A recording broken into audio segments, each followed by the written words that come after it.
कथा।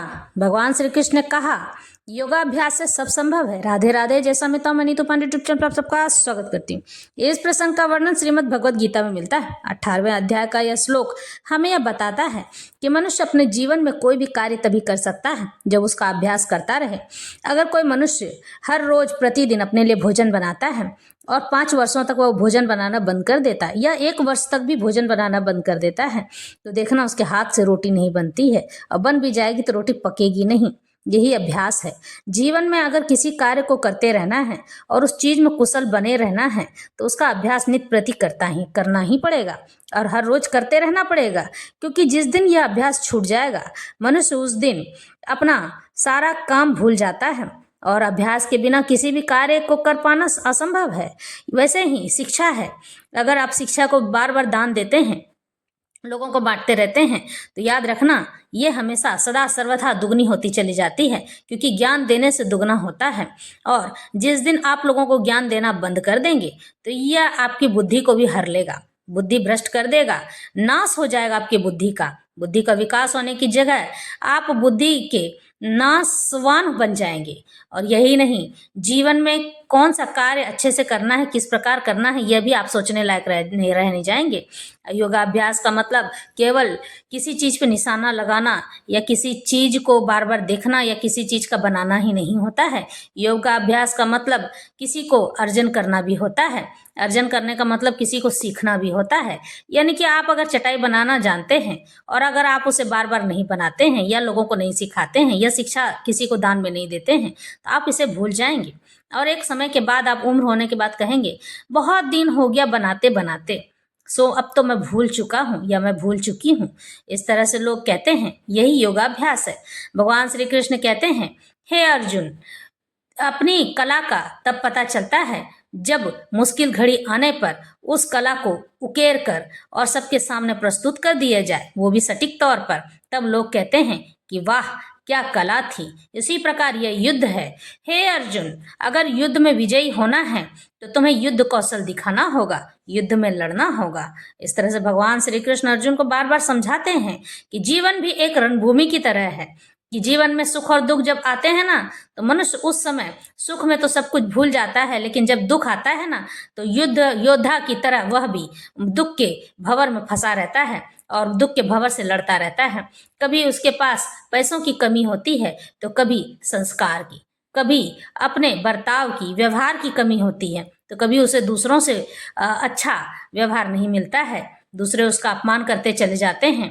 यही नहीं, जीवन हमारा बड़ा ही दुर्लभ है।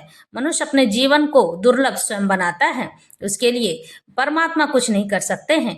हे अर्जुन, सुनो तो सही और देखो तो सही कि जीवन में क्या करना और क्या नहीं करना आवश्यक है। मैं सदा सर्वथा समझाता रहा हूँ कि जीवन को हमेशा ही मनुष्य सरल तरीके से जी सकता है, वो अपने जीवन को स्वयं ही कठिन बनाता चला जाता है, क्योंकि दुख हमें योद्धा की तरह लड़ना सिखाता है। वहीं सुख यह कहता है कि दुख में ज्यादा रोना नहीं चाहिए और सुख में ज्यादा हंसना नहीं चाहिए, क्योंकि आपके होठों की मुस्कुराहट कब छिन जाएगी ये आपको पता भी नहीं चलेगा। और दुख का समय ऐसा आता है कि जल्दी घड़ी बीतती नहीं है, लेकिन अगर सांत्वना के 2 शब्द कोई कह दे कि अरे भाई दुख का समय है, ये जल्दी बीत जाएगा, तो बड़ा मन को राहत मिलती है। लेकिन ऐसा कहने वाले कोई मिलता ही नहीं है और हम उसी दुख को लेकर जीते चले जाते हैं, उसी बात को मन में बार बार सोचते चले जाते हैं। ये सोच ही हमारे दुखों का कारण होती है और इसी सोच के कारण हम दुख में रहते रहते ही परेशान हो जाते हैं। अरे आगे क्या होगा, किस प्रकार होगा, हमें हर घड़ी की चिंता सताती है। कभी घर में राशन लाने की चिंता, कभी बच्चों के शिक्षा की चिंता, कभी पत्नी को सुखी करने की चिंता, कभी माता पिता को दुख में न रहने दें इसकी चिंता। मनुष्य अपने जीवन में चिंताओं से हमेशा भरा रहता है और यही चिंता ही उसकी चिता के समान हो जाती है। अगर उसने ज्यादा चिंता कर ली, इस दुख से नहीं उबरा, तो उसकी मृत्यु निश्चित है। जीवन में हर कार्य सोच समझ कर ही करना चाहिए। और यही नहीं, अगर इस पर भी बात ना बने तो अपने आप को सदा सर्वथा ईश्वर को समर्पित कर दो। जो होगा आपकी मर्जी से होगा। कभी भी अच्छे कार्य को करने के लिए ये नहीं सोचना चाहिए कि इसका परिणाम क्या होगा। अगर आप अच्छे कार्य कर रहे हैं तो ये हमेशा याद रखना कि परिणाम चाहे जो भी हो, आपने अच्छा किया है, इस बात पर सदा सर्वथा गर्व महसूस कीजिएगा, क्योंकि आप किसी और की नज़र में ऊंचे उठ सके न सकें, लेकिन ईश्वर की नज़र में ऊंचे जरूर हो जाएंगे और उनके सामने नजरें मिला के कह सकेंगे, हे परमात्मा, आपने मुझे जो कार्य सौंपा था वह कार्य मैंने सुखपूर्वक पूर्ण किया है।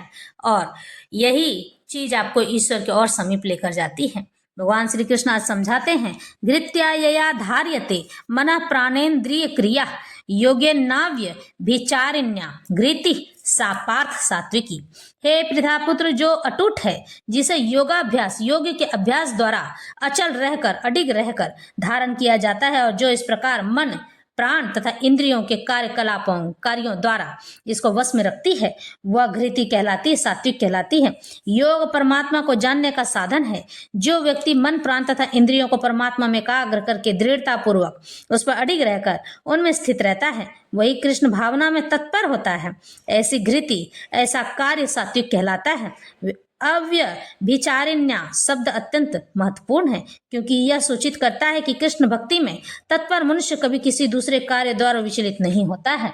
भगवान और यहाँ समझाते हैं कि अधर्मम धर्ममिति या मन्यते तमसावृता, जो बुद्धि मोह तथा अंधकार के वशीभूत होकर अधर्म को धर्म और धर्म को अधर्म मानती है और सदैव विपरीत दिशा में प्रयत्न रहती है, हे पार्थ, वह तामसी कहलाती है।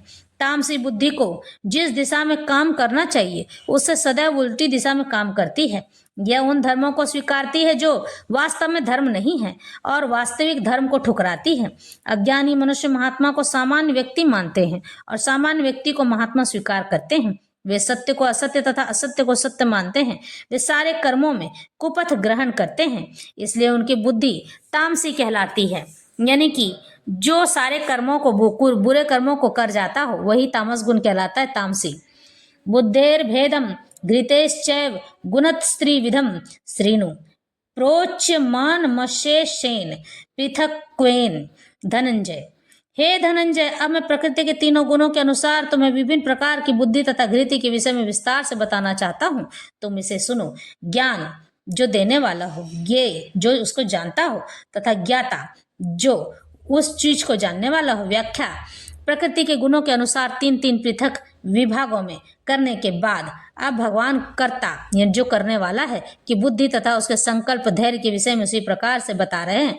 मैं आपको बताई थी ना, ज्ञान का मतलब होता है ज्ञान का मतलब ज्ञान ही होता है, और ज्ञेय जो उस ज्ञान को जानता है, ज्ञाता उस ज्ञान को जानने वाला होता है। इस तरह से ज्ञान, ज्ञेय और ज्ञाता तीनों ही हमारे जीवन में बहुत ही महत्वपूर्ण होते हैं, क्योंकि जिसके पास ज्ञान होता है वह कभी भी अपने जीवन में गलत कार्य नहीं करता है और न ही किसी को करने देता है।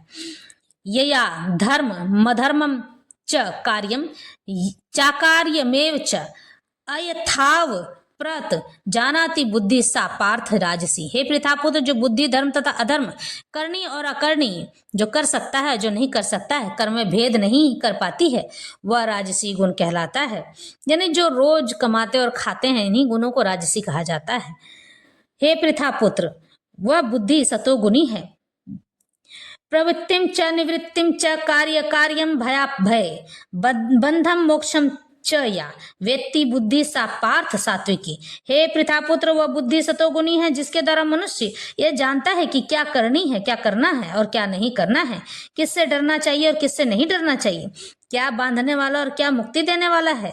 इस तरह से भगवान श्री कृष्ण अर्जुन को बार बार इन सब बातों को समझाते हैं। शास्त्रों के अनुसार कर्म करने को या उन कर्मों को करना जिन्हें किया जाना चाहिए प्रवृत्ति कहते हैं।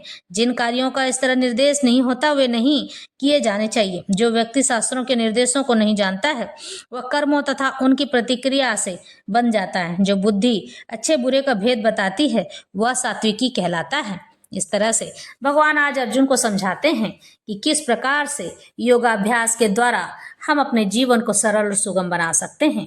हर कार्य में योगाभ्यास की आवश्यकता है, पढ़ने में, भोजन बनाने में, यही नहीं निशाना लगाने में, बैट बॉल खेलने में यानी क्रिकेट खेलने में, फुटबॉल खेलने में, और यही नहीं नित्य प्रति प्रातः काल उठने में भी अभ्यास की आवश्यकता होती है। आप सोचते हैं कि अभ्यास बिना ही आप सुबह उठ जाएंगे, तो ऐसा नहीं है।